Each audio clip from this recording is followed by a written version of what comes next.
Oh, of course. Welcome, everybody, to a very special third episode of the Guest Spotlight. Today's awesome because I am joined by one of the most extraordinary, wonderful actors to ever be in a horror movie. That's Mr. Laurence R Harvey. Thank you so much for joining me tonight. Thank you. Thank you for having me.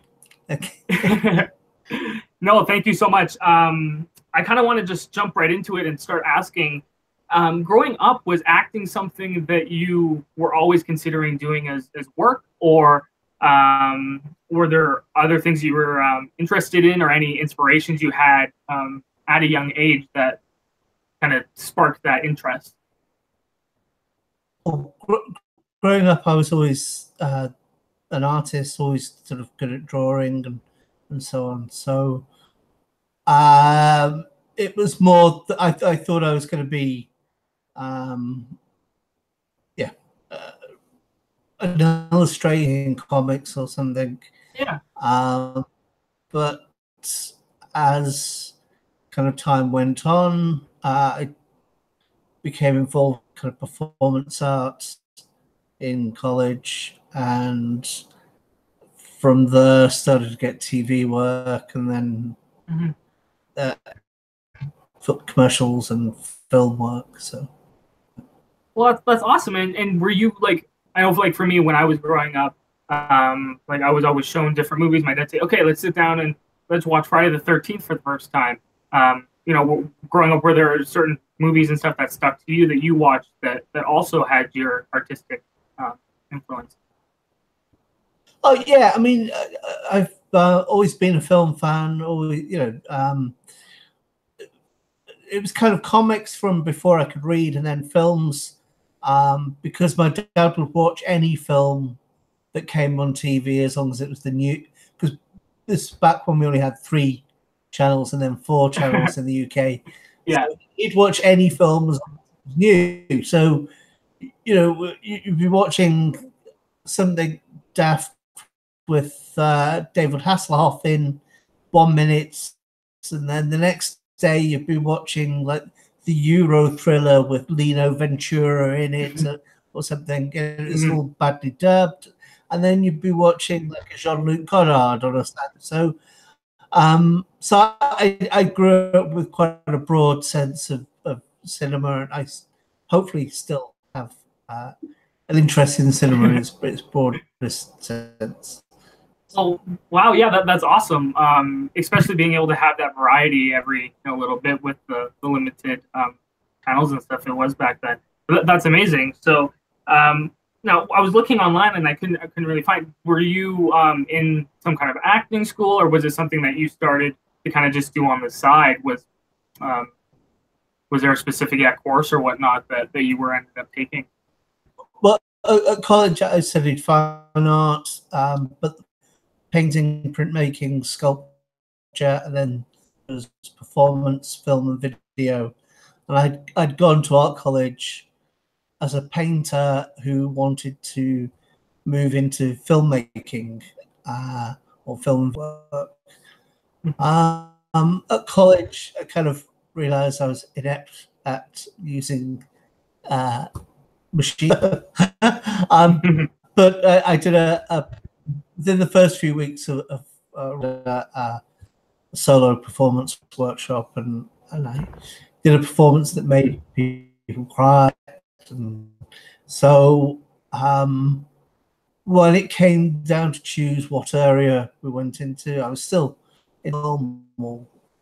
So, but yeah, the guy that ran the 4th area, the tutor that came up to me and told me I had to choose the area because I was a good performer. So, well, and that's really awesome, especially. I mean, like so I was going to say at high school, it's always like the popular kids, or there was like a specific clique. Yeah. Well, it's very, very much. I mean, somebody wants that actors are always extroverts, whereas performers are extroverted introverts or introverted extroverts. I think that's kind of true, you know. So I was a kind of, I think I'm an extroverted introvert or something like that. So therefore, like high school drama wasn't really, but a kind of more serious approach to drama or a more experimental approach to performing and experimental theatre is much more in line with what I'm interested in. So well, yeah, exactly, and like I think that really shows with a lot of the other performances and films that you've made. I mean, and we'll jump into the Human Centipede and how that all happened and how you and Tom got together. But looking through your discography, your filmography, that's something I noticed, the experimental kind of aspect of it and kind of being out there. Well, one of the first films that I did after Human Centipede 2 was literally like a couple of months after we wrapped shooting that. I was a performance that was a revival of a performance by Stuart Sherman, who was a performance artist that died. He was a good friend of mine and a good friend of is now teaching at the University of Chicago Art School. But Robin's done this documentary called Spectacle, the life and work of Sherman. We reading his version of Stuart Sherman's version of Hamlet, or rather Robin Deacon's version of Stuart Sherman's version of Hamlet. So yeah, that's in that documentary, which was the first film I did after Human Centipede 2. Wow. Well, that's really awesome. That's crazy. Why don't we jump actually right into and kind of segue into the Human Centipede 2? Was that a project that you were kind of seeking out, or did Tom, I guess, come to you or the casting directors say, we have kind of a role we want you to audition for? What kind of was the beginning of that? Well, like all kind of auditions, my agent rang me up and said, told me about it.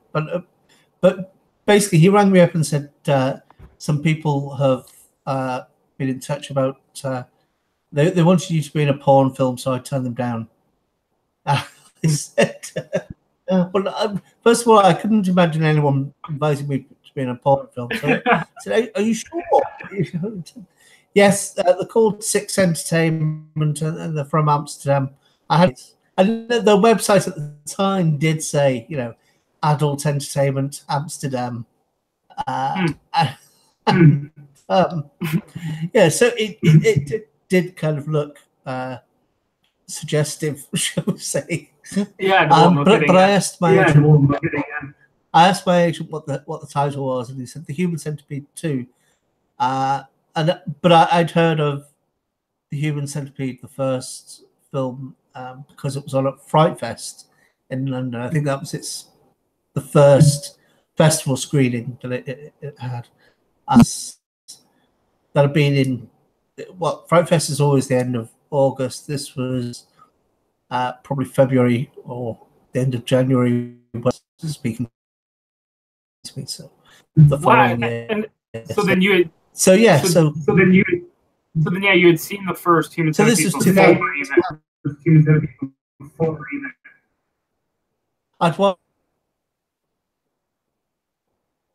Sorry, what did you say? Oh, sorry, I'm just frozen there for a second. So I was going to just see. Human Centipede was that a film in Fright Fest you were mentioning? Was that something you had seen and prior to knowing about it, or did you go and watch it after then, hearing that there was a role for the second season? Well, it was just a film that was on my radar. I looked at, when my agent got in touch, I looked online at some of the reviews, and they're pretty divided. One was and so on. So it's kind of I kind of splitting the audience kind of was intriguing to me. Well, exactly. And then when the was they were going to be doing a screening of the film, of the first film, in the morning, and then you'd go to the casting in the. Well, I was scheduled to go to the casting in the afternoon. I basically this was just as after I moved back up north. My agent's based in London. So yeah, I shot down to London, had to stay overnight, and went to see the film in the morning.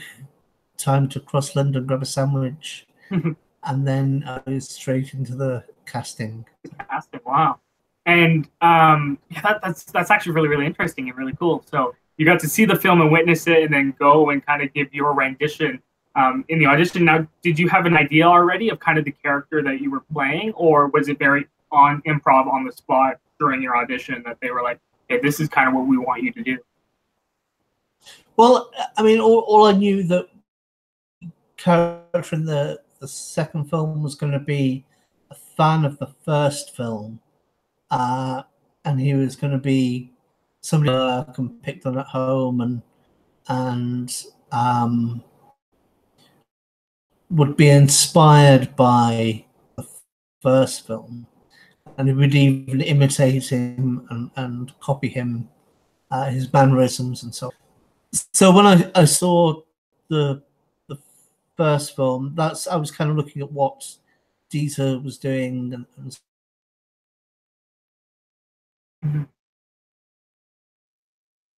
Oh,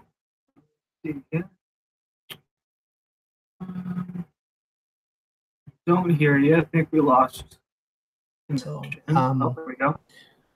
And then when we got into doing the audition, I was auditioning for Tom and Alona. I was I'm watching at what in the audition, which was with Tom and Alona. Tom would just suggest. First of all, Tom was scene by scene describing it to me. And, oh, that's all night long trip. That's just society. And I think sort of my enthusiasm for what he was doing, and you know, the fact that I was very fond of gory film, and was kind of seeing how that would work in the Human Centipede 2 of the film that we were due to shoot. And also, you know, obviously aware of like the solo references and the Euro thriller references that are in the first film. And so, yeah, I think Tom was kind of impressed with the fact that I got the references, and then when we went through the script, he then said, "Can we see you doing? Say you're at work and you get picked on at work." So we did that, and then he said, "Oh, but don't you know? I don't mean to talk very much, but you can, you know." And so I did that, and then there was another scene where he wanted Martin to kind of get dressed up in the doctor's coat and to go into the mirror and sort of pretend to take on Dr. Heiter's kind of thing. So I did that, and then bashing the mum's head in when she discovers Martin's scrapbook and rips it up and destroys it. So I did that. Wow. And they were kind of a bit shocked by that. And then I think because they kind of liked what I'd done there, they then asked me to sort of show me if I would be interested, if I could show them how I would approach the rape scene. So wow.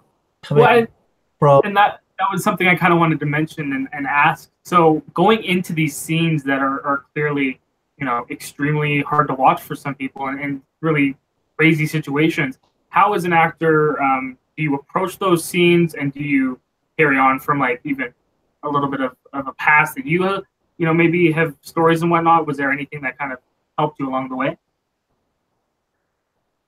Well, I mean, with the mother scene where she destroys Mark sketchbook, I mean, in the audition, I was thinking of what if my mum sort of destroyed my Japanese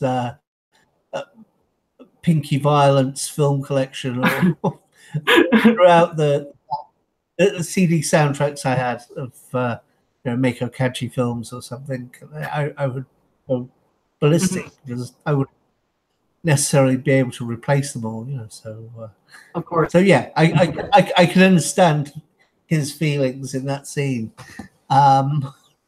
Obviously I wouldn't problem solve it in the same way as Martin would, but it's funny because when I was watching the Human Centipede 2 for the first time, and I saw Martin and just the aneurysms that he performed, there was a very much the one character in mind that I had that I kind of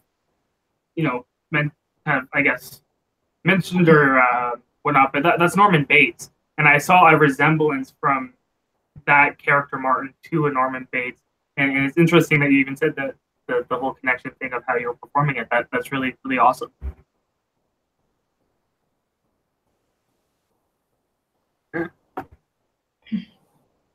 Well, the connection with the mother was already there.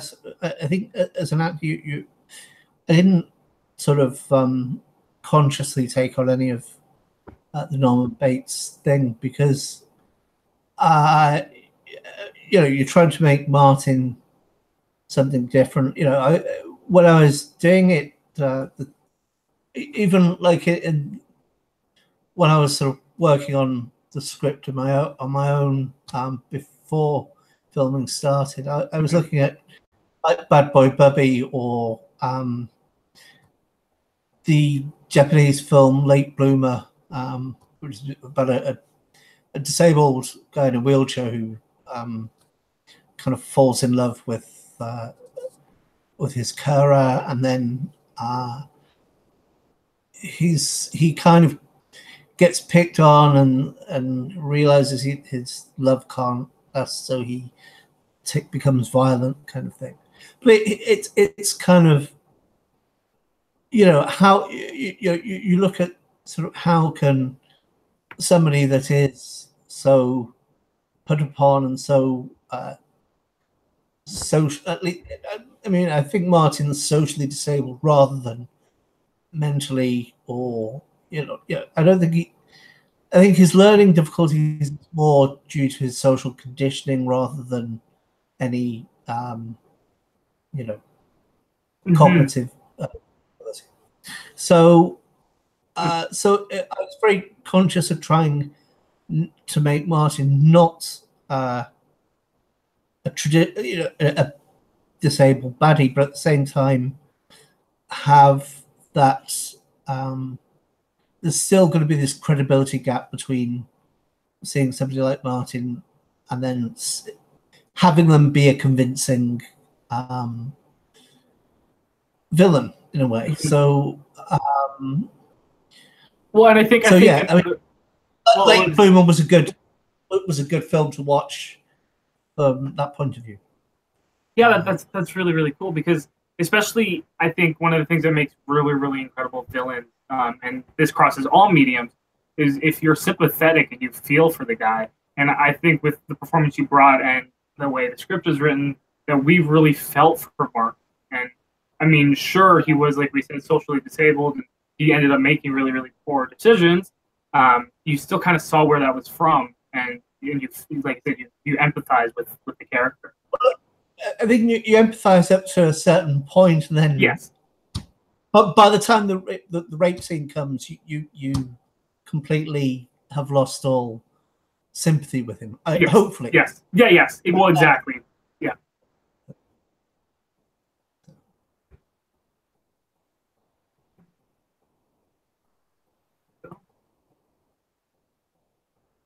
Well, where do we go? But no, so we had the audition, and then how many months and whatnot was production starting from there? And when you get on set, what was that all like when we started production on the film? So that would have been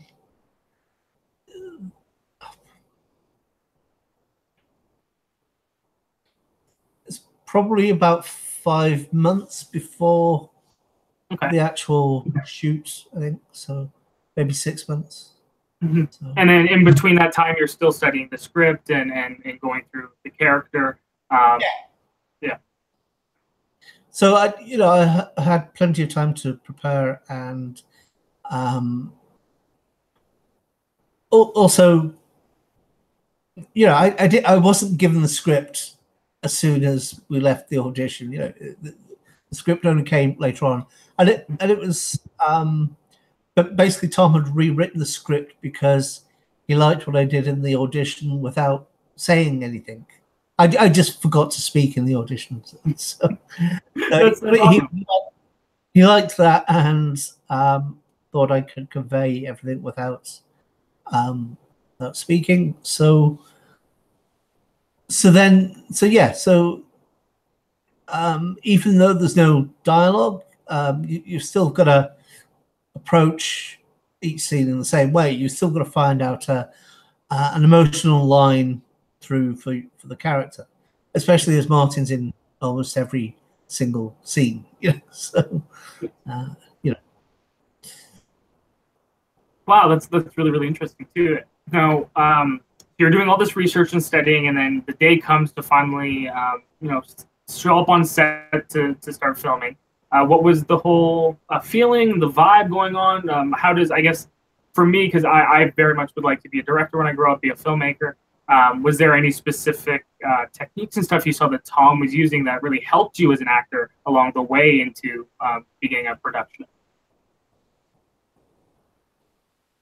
Well, it was just that Tom had everything mapped out in his head from a very early stage, and he knew scene by scene. It was like it was already storyboarded in his head even before the castings or the auditions. So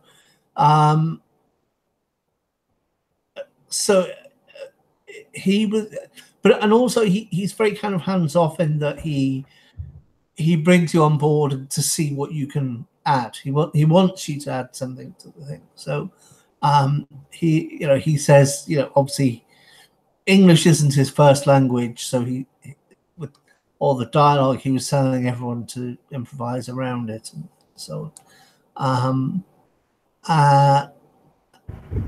yeah, it's kind of he's very much sort of let's book the right people and see what they can do. And he has an eye for it, right? Yeah. Like I think yeah.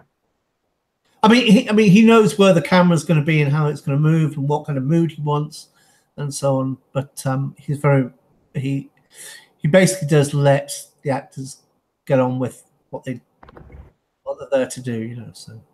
Well, and from what you're saying, it does sound very collaborative. He says, "All right, let's bring these talent on and see kind of what you can bring to it and form the story around whatever we kind of see best," which is a really awesome approach. Well, I mean, I wouldn't say it's necessarily collaborative. I just think because he's got a very concrete idea of what he wants from the scene and how he wants it to look. So, I mean, that's kind of set in stone in his head, and then he kind of wants you to bring something else to it. So, that's the collaborative element, I guess. And so production starts on the second film. What was it like working with all the other actors? I guess there's a lot of personal scenes where you're getting really close with actors. How do you go on working like that on a production? Well, for me, because it starts, we started off doing all the scenes in Martin's home life scenes, and then so for me it was kind of I'm working with one actor, another actor, so it's like 4 actors by the end of the first week, and then move to a different thing, and you slowly get another actor added. So great, and until the actual warehouse part, all the other actors haven't been working with each other. They've just been working with me or one other as a one-off. So for me it was a way of getting to meet and know all the other actors. Cool.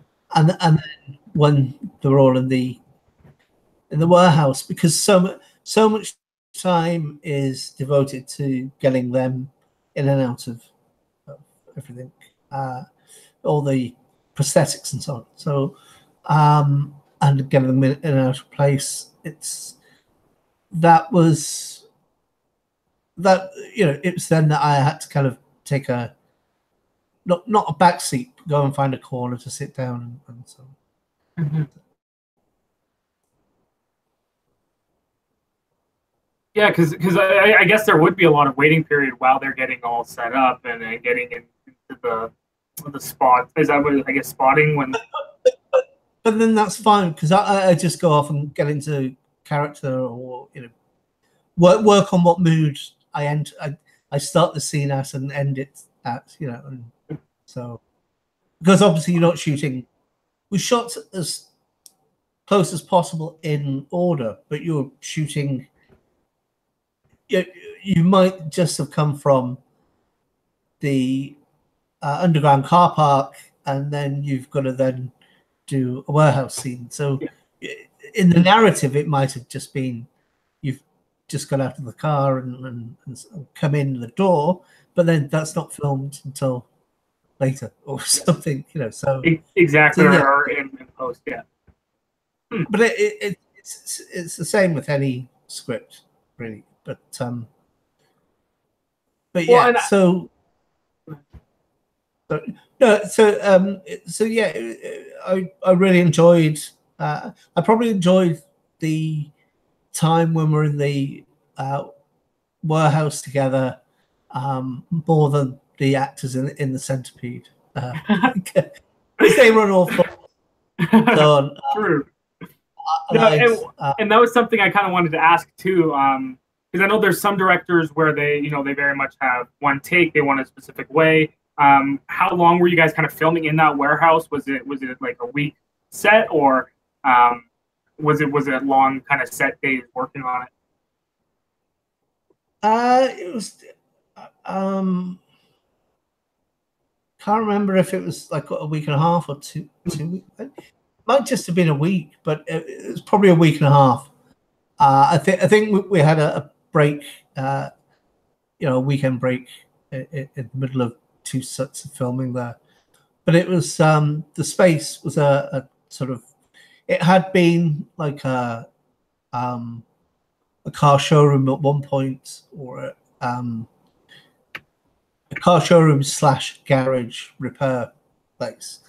But it was at the time we were using it. It was a kind of artist-run space that they were kind of letting out, or hiring out as well between shows. So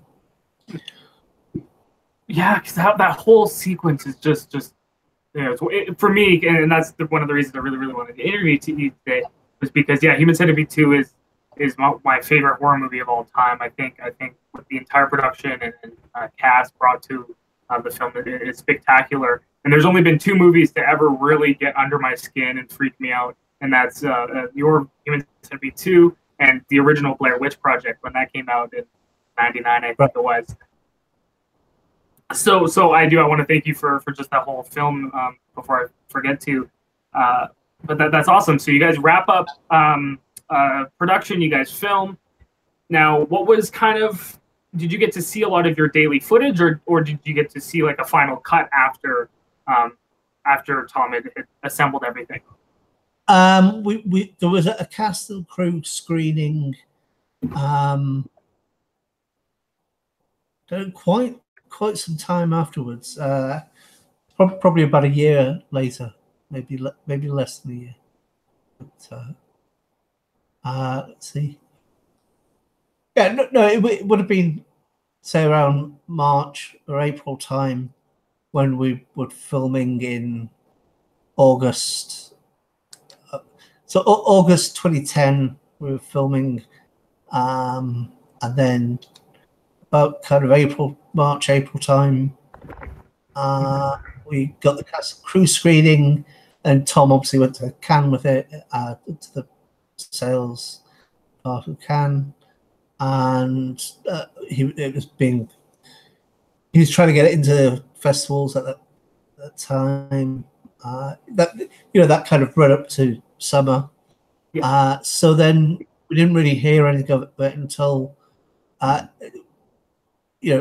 festival announcements started coming through. So its world premiere was at Fantastic Fest in Austin in September. So yeah. So that's very interesting, and excuse me. So one of the things I kind of wanted to touch on as well is the movie premieres at Fantastic Fest, and then has its release. I know movies are subjective, and the thing that is insane to me is the diversiveness of the Human Centipede franchise. What was that? Was that something that Tom, I guess, would have mentioned going into it, or saying there is going to be some kind of division? What we're doing isn't going to be something people really want to see in person, and how does that all kind of tie in together after the film? Well, like I said, I'd read reviews, and they were kind of split between good and bad of the first one. Sorry. Yeah.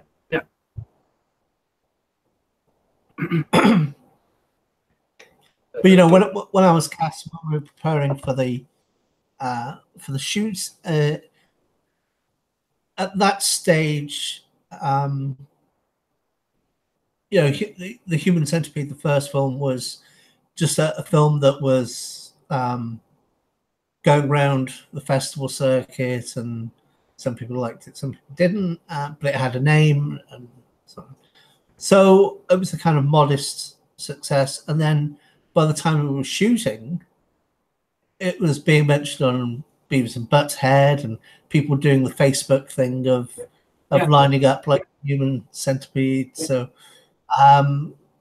it's become this kind of meme and trend. Well, exactly, and even like a couple weeks ago when Deadpool 2 came out, there was a line that he said where he mentions the Human Centipede, and that's in like a huge big blockbuster film, which is amazing. Yes, yeah, it's great. So yeah, it was. By the time we were shooting it was becoming bigger than just a film, I guess. The first one. So by the time it was come out, and so by the time that our film came out, we kind of knew that it was going to get a big reaction. But when we were at Fantastic Fest, it was originally due to screen on one screen, and then they sold so many tickets they had to open up another screen, and then I think they also did another screening of it somewhere else on a bit later on in the festival, because people wanted to get in, and two cinemas were full. But so yeah, well, it was. And I think it's interesting too, and I touched on this on a podcast ago, where horror fans seem like they're the only kind of fan base out there that aren't super crazy and rude and stuff online. A horror fan will go see horror fan, and they love them all. So I think, especially at something like Fantastic Fest, which I've had a couple buddies go to, and they've said that it's incredible. I know the whole vibe around are people that love those kind of movies. So that's amazing to hear that it got picked up for more screening. Yeah, no, it's very good. I really enjoyed Fantastic Fest and time. So that's awesome. So we premiered the film, and then I guess a couple years pass, and you get a call. I'm assuming from Tom about the third movie. Was this something that you guys had kind of discussed in production of the second? Did he want to make a third? I mean, I guess how did that kind of all get involved as well? Not during production, but in when we met as the second one was coming out. We met a couple of times. He was saying about he would love to do a third one with me and Dieter. Even back in so this was the tail end of 2011. He was already talking about doing shooting it with me and Dieter. So yeah, I mean, we were due to start filming in 2012, and then Tom sort of talked to both me and Dieter, and then Dieter decided that the script wasn't what he thought Tom had said, so he then walked with 7 weeks to go to the shoot. Wow. And then, so it took a while to talk Dieter around, and was shot with the same script that Tom had talked about back originally in 2011, with no changes. Wow. So you get him back, and because that's the thing I think with the third movie is just the scale and that prison set. It feels a lot bigger, and that was something I really loved about it. What was I guess the main differences between the two films? Were they kind of you showed up on set? Was it the same kind of feeling that Tom approached, or was there any little differences? Well, no, I mean it was scale, and because we'd shot on digital and with a very small crew, with part two anyway. I think part one, what he'd done with a traditional size kind of Dutch crew, and everyone was on union and so on. With part two, he'd gone kind of for a smaller scale, more guerrilla kind of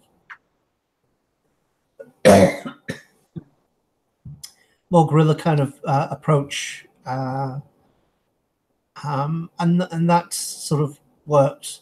Most of the people that were on set or that were in the film, involved with the filming when we were filming part two, were usually the special effects and makeup people. They were kind of the biggest group of people involved with the film. So when we were actually filming, it was just Tom, his assistant, maybe Ilona, the camera,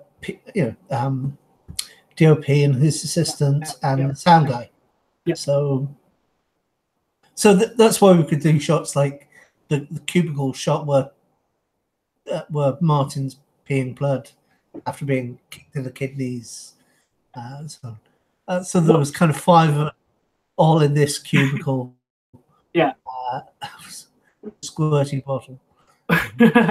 Well, one of the scenes I actually really wanted to ask you about, and just even mentally preparing for it, was the sandpaper scene in the second film. What was that kind of like going into that? Was that were you off put by the whole using the sandpaper, I guess, in the film? No. it was in the script. Yeah.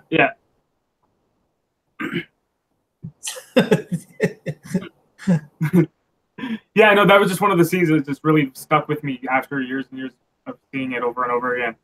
It's one of my favorite moments in the film. So that's awesome. I think that was one of the scenes that Tom had gotten me to enact in the casting as well. So okay, cool. That's awesome. Really, yeah, the rape scene was last, but I think before that was just the appetizer, I guess. Before it.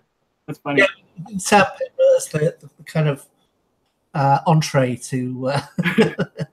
That's awesome. So we talked about the kind of the scale of the third movie. I have to ask: is there been talks about a fourth? Are we going to see maybe after? Because I know he's doing the Onika Club, I believe it's called. But He's got the Onanania Club. There's is it Enjoy? I think maybe after that, and then there's another film after that. So he's got 3. So right now there's not. There's not going to be another Human Centipede film. Oh. Well, hey, I think he's kind of toyed with the idea of if he has to do a Centipede film or there's still a demand for it, he might do the Human Caterpillar film. Ooh, that would be cool. That would be awesome. Wow, that would be really, really cool. Yeah, there already is a Human Caterpillar film. But, yeah.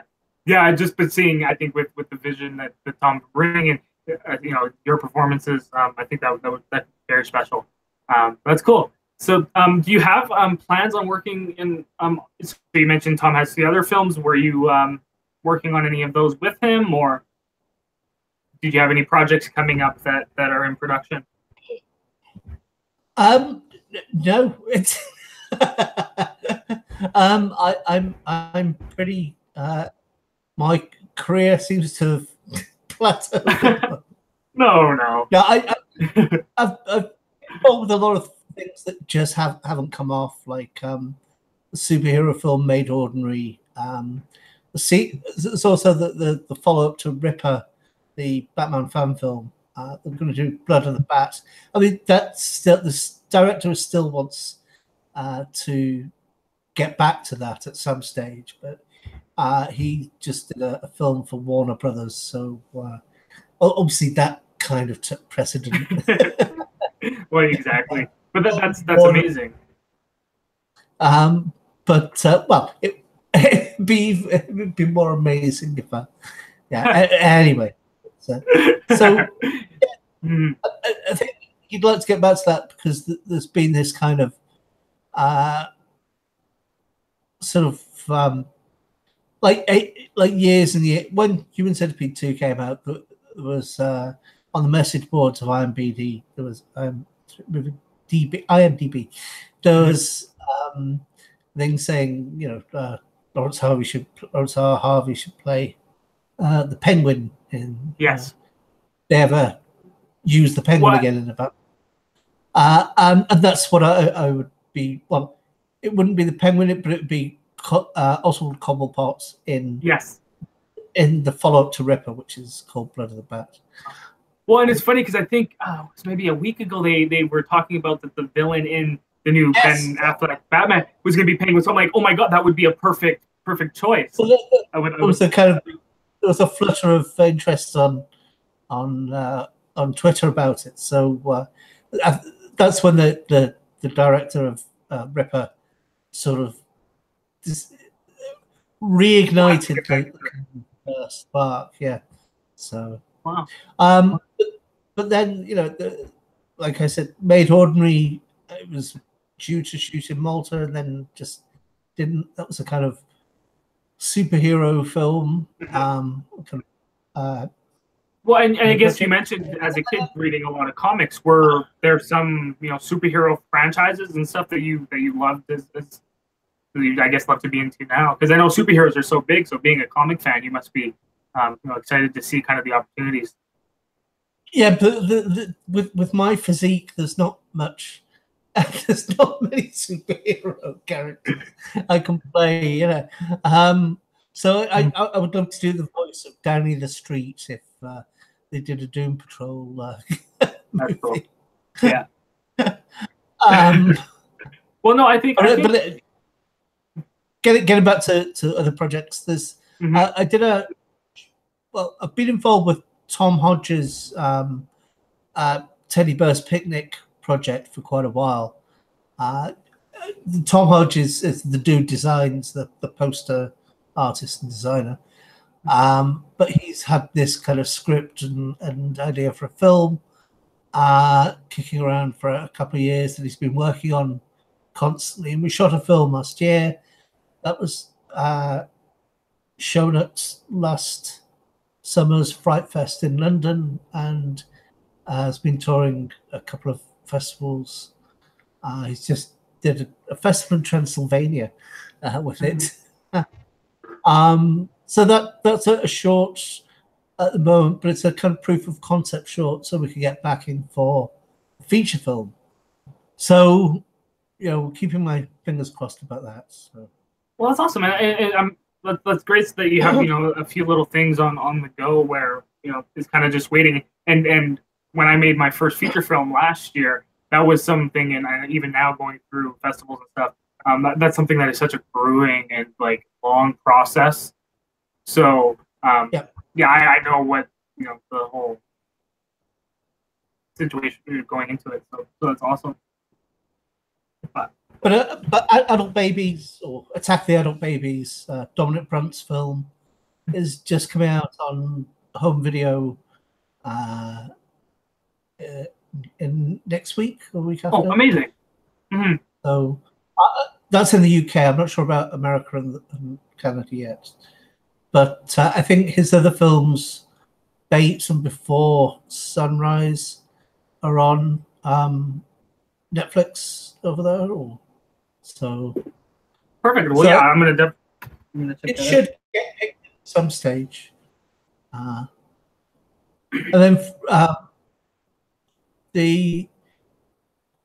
also did I've done a short film with Mark Logan called Rats a while ago, and then last year we did a follow-up called Father,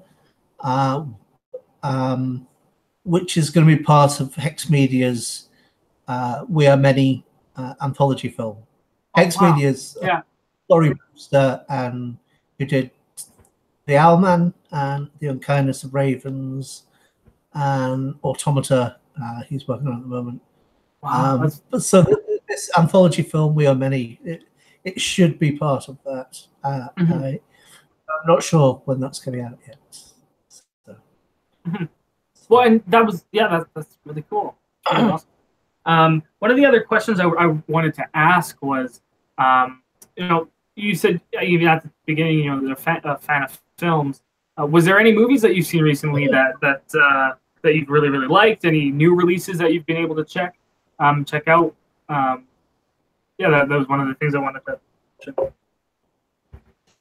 The short answer is no. I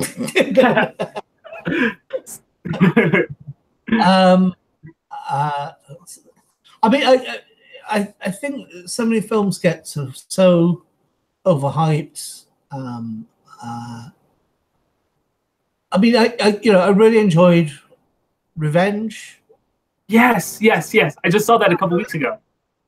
I thought it was, it had a great punch to it. It was, but it doesn't set out to do much, but it does it very well. So it's not a film that I'd rave about, but I really enjoyed it. The same with A Quiet Place. I enjoyed it, but I think it's been overpraised. Yes, exactly. I wouldn't rave about it. The last film that I really liked was A Ghost Story. Oh my goodness!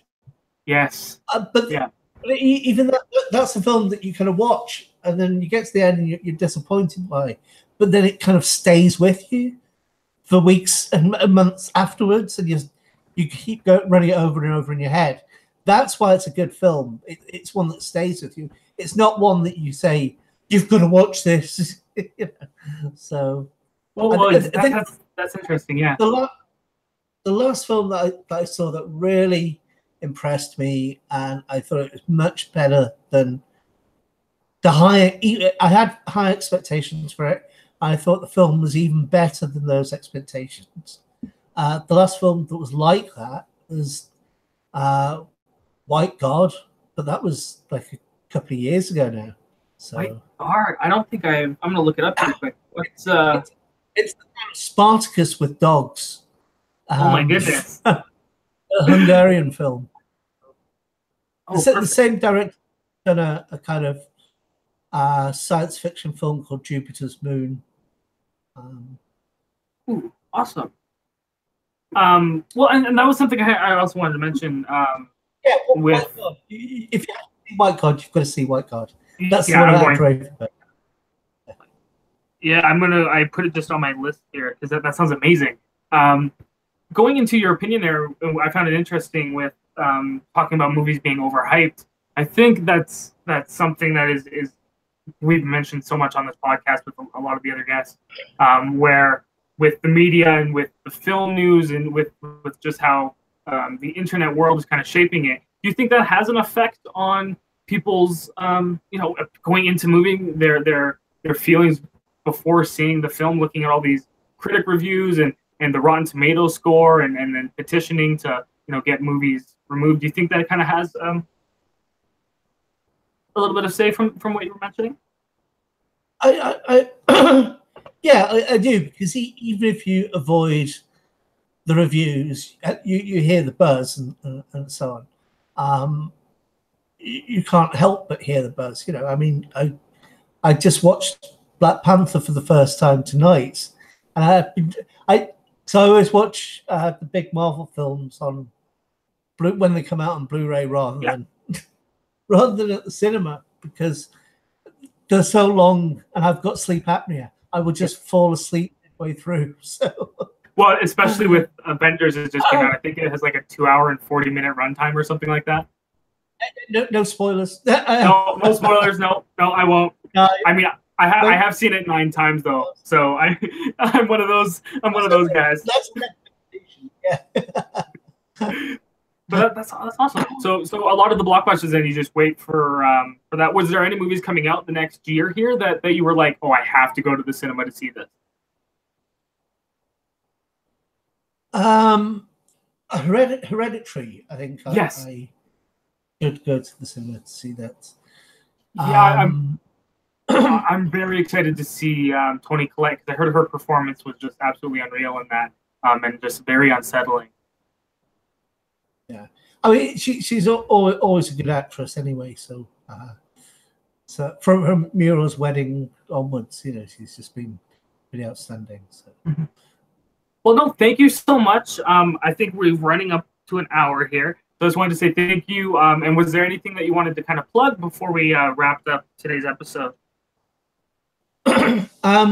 If you can find it, or if Tom makes it available at some point, go and see Teddy Bear's Picnic. Try and pick up We Are Many once Hex Media put it out, the anthology film. Go and pick up Adult Babies, or Tackle the Adult Babies. Perfect. And what I'm going to do is I'm going to put all these in the description. Because it's so underrated, I'd say go and watch The Editor, Astron Six's film, because it's brilliant. Okay, and I don't think I've seen it, so I wrote that down. Perfect.